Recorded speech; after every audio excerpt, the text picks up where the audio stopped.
मुख्यमंत्री पद से इस्तीफा देने के बाद से अरविंद केजरीवाल की पार्टी इन दिनों रामलीला पार्टी बन गई है। जाहिर है आम आदमी पार्टी की रामलीला में राम की भूमिका केजरीवाल के पास है और मनीष सिसोदिया खुद तो लक्ष्मण घोषित कर दिए गए। कमी भरत की थी जिसे आतिशी मरलेना ने पूरा कर दिया।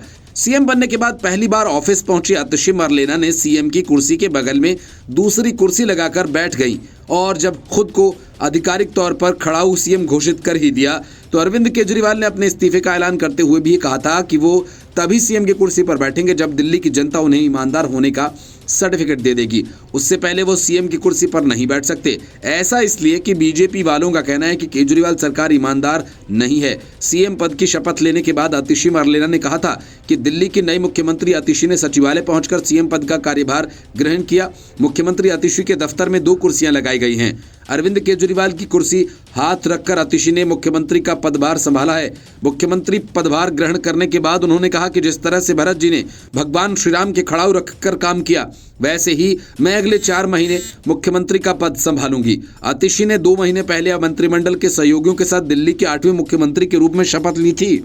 आज उन्होंने दिल्ली सचिवालय पहुंचकर सीएम पद की जिम्मेदारी संभाल ली। मतलब साफ है, आतिशी मरलेना पूरी तरह से केजरीवाल के इशारों पर ही सरकार चलाएंगे और खुद को भरत बताकर आतिशी ने विपक्षी दलों के डमी सीएम वाले आरोपों पर एक तरह से खुद अपनी मुहर लगा दी है। मुख्यमंत्री पद से इस्तीफा देने के बाद अरविंद केजरीवाल का पार्टी में इन दिनों वो अरविंद केजरीवाल के काम करने के लिए सीएम बने। मतलब चाटुकारिता की सारी हदें आतिशी मरलेना ने पार कर दी। सीएम की कुर्सी पर बैठने से इनकार करते हुए आतिशी ने कहा कि भगवान श्री राम ने अपने पिता द्वारा दिए गए एक वचन को निभाने के लिए 14 साल का वनवास स्वीकार किया था। यही वजह है कि हम भगवान श्री राम को मर्यादा पुरुषोत्तम कहते हैं। उनकी जिंदगी हम सब के लिए मर्यादा और नैतिकता की मिसाल है। ठीक उसी तरह अरविंद केजरीवाल जी ने देश की राजनीति में मर्यादा और नैतिकता की मिसाल कायम की है।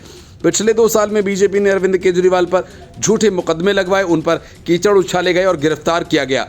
वो 5 महीने से ज़्यादा समय तक जेल में रहे। उन्हें बदनाम करने में कोई कसर नहीं छोड़ी गई। जब सुप्रीम कोर्ट ने उन्हें जमानत दी तो उन्होंने कहा कि उनकी गिरफ्तारी एक दुर्भावना के तहत हुई। अगर कोई दूसरा नेता होता तो जमानत मिलने के बाद सीएम की कुर्सी पर बैठने में 2 मिनट नहीं लगाता। इसके उलट अरविंद केजरीवाल ने कहा कि मैं तब तक इस कुर्सी पर नहीं बैठूंगा जब तक कि दिल्ली के लोग उनकी ईमानदारी पर फिर से भरोसा नहीं जताते थे। दिल्ली कांग्रेस नेता संदीप दीक्षित ने कहा कि अगले 5 से 6 महीने के भीतर अरविंद केजरीवाल तिहाड़ जेल के स्थायी निवासी बन जाएंगे।